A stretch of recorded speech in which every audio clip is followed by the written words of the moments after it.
Owen, your take on what happened at the weekend and some of the stuff fallout. It was interesting that Brian O'Driscoll makes the back pages. The debate about Johnny Sexton and his captaincy was something that, in particular, has been picked up in the aftermath of the game. I don't think they're going to make any change for the captaincy at this point. I think they might review it at the start of the next Six Nations. And to be honest, if Sexton's form is as good as it was in the game, then why would you make the change? Like, I definitely agree that the timing is going to be the start of next year if any change is going to happen. I think the captaincy should be something that is reviewed regularly. I think you can see the value in having somebody who is your eternal captain, but you can also see the value in that captaincy being something that perhaps isn't set in stone all the time. And with Sexton well into his mid-30s at this point, it probably is something that needs to be up for debate at the start of next year. And like, is it a question about form? Is the captaincy and form, are they completely unlinked, or is there a case to be made that actually Johnny Sexton without the captaincy might be a better player next year? Like, I don't know.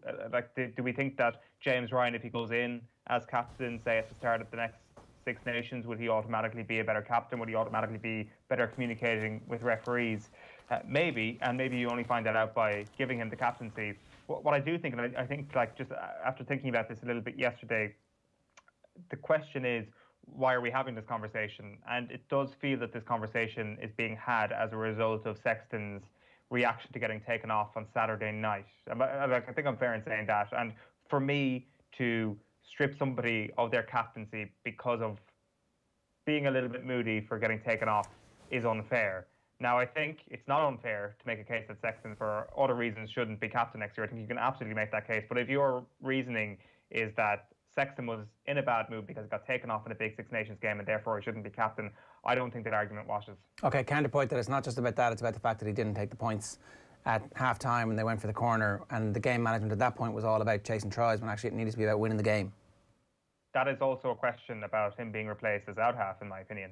So if James Ryan is captain, is that him telling Sexton put the ball between the posts? Yeah. Or is it a conversation between them? Well, it's a conversation, but ultimately the captain makes the call. So that's a game flow call that the captain has a responsibility to make. Let's hear from two former Ireland captains. So obviously Keith Wood and Brian O'Driscoll were on last night, Monday Night Rugby, speaking with Joe Malloy, and here they are talking about it. Have a look.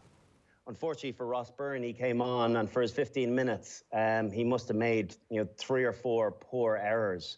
It didn't feel as though there was any fluidity to running the back line. It was all quite static and shipping the pass on, making it easy for the French defence. So I actually thought that Johnny Sexton played a reasonably good game. Considering the lofty expectations we have from him, I thought he was still quite good. That said, I don't think visually it's a good thing to have your captain coming off and shaking his head the way he did, and I'm sure he's regretful of that, and I hope he kind of had a quiet word to his coach and apologises, as Johnny Sexton has struggled to do in the past. I know he's grown as a player, but I think that visually for the rest of the team looking up, and indeed Ross Byrne looking up at the big screen, and it was this prolonged visual of him looking up to the coach's box and shaking his head. As captain, you can't do that. I think you have to be able to park your own disappointment and move on and let the next guy coming in to shake things up. That said, I thought it was a poor tactical decision because of what his replacement subsequently offered. Yeah, this is such a multifaceted conversation, because you can be critical of Sexton for his behaviour when he gets taken off, but you can also be critical of Andy Farrell for taking him off in the first place. Like, why are you taking him off?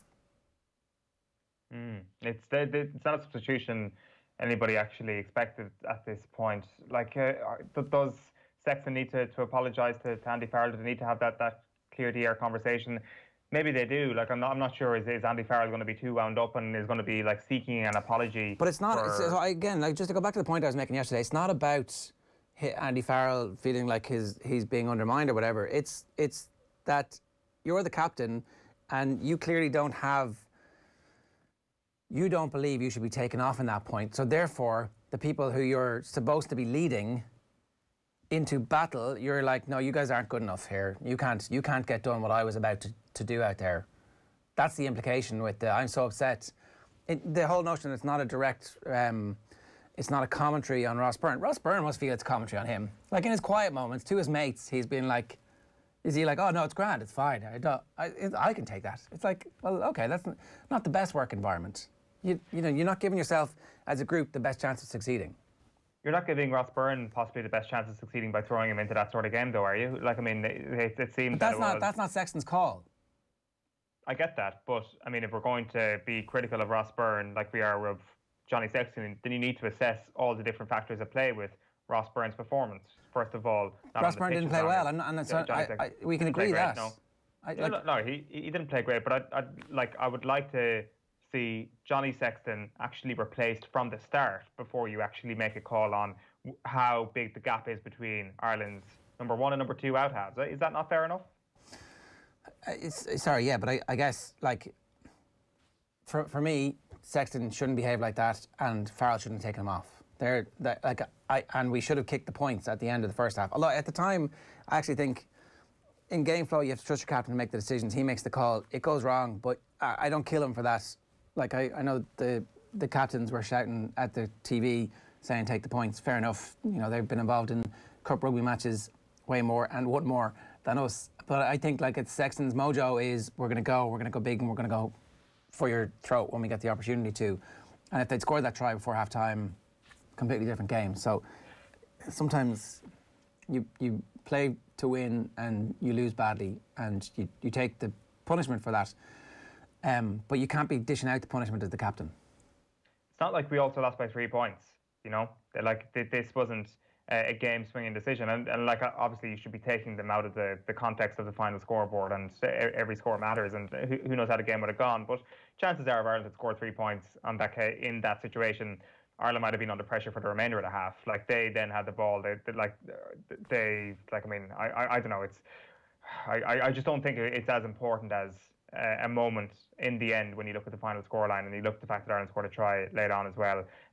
But like, maybe you should be judging a captain on every single decision he makes, and like, it was clearly the wrong decision in hindsight. I think even at the time it did feel like an unusual call. It was a ballsy call to say the very least, and maybe that's what you want to do as captain. Maybe as captain you've got a set of circumstances in your mind, and you said the only way you were going to regret anything is if you make the less confident move, if you actually settle for something when you could have got more. That will be the only way I will have a regret. And maybe that's Sexton's mentality, but it should also be up to everybody in the squad to realise that is the mentality, and that is the sort of decision your captain will make. Yeah. Like, I think if anybody's going to make that, it was in character. It's probably Johnny Sexton. It was in character. It wasn't something that you're like, oh my God, I can't believe he's just done that. It's like, that's the type of. And look, maybe their analytics show that kicking to the corner results in more points on balance than kicking the penalties do. Maybe he felt like he wasn't going to kick it. I don't know. These are things that we'll never really get the full conversation of, because that's the way those environments work. So, look, I wouldn't be changing captains now, unless the only other alternative is that actually you don't just anoint James Ryan as captain and say, right, you're our captain forever here. Like, you buy yourself some time and you say, we're going to actually rotate captain for the next while, that to take a little bit of the pressure off Sexton. He will be captain 1 in 4 games, but also CJ Stander's form, since he's had significant competition, has been excellent in the last 12 months. And so we're going to make him captain for a game. We're going to make James Ryan captain for a game. We're going to give somebody else the opportunity to captain the team. When Tadhg Furlong comes back, could he be captain? Well, see, this is the thing. Like, James Ryan and his captaincy feels like a conversation we were having in February, whereas now it feels like the number 1 candidate might actually be Gary Ringrose if he's fully fit.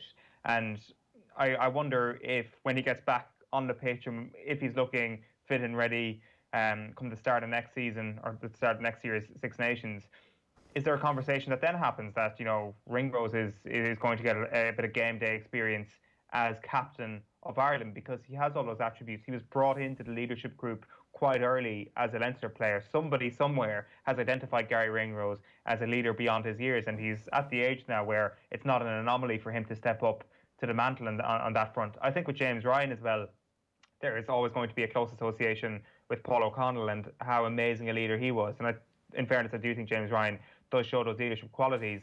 But maybe after kind of a bit more of a turbulent year, the actual assessment of who's going to be the successor to Johnny Sexton, maybe that conversation has changed a little bit from it being definitely James Ryan to it being a number of different options, and it's not as straightforward as we think. All right. If anybody wants to give us your view, drop a comment in the YouTube comments, or you can WhatsApp us 0879 180 180. Now, a reminder, of course, if you missed Monday Night Rugby last night with Brian O'Driscoll and Keith Wood, catch the podcast back on the OTB Podcast Network, and we'll also bring you in we'll bring it from 9:30 this morning here on OTB AM.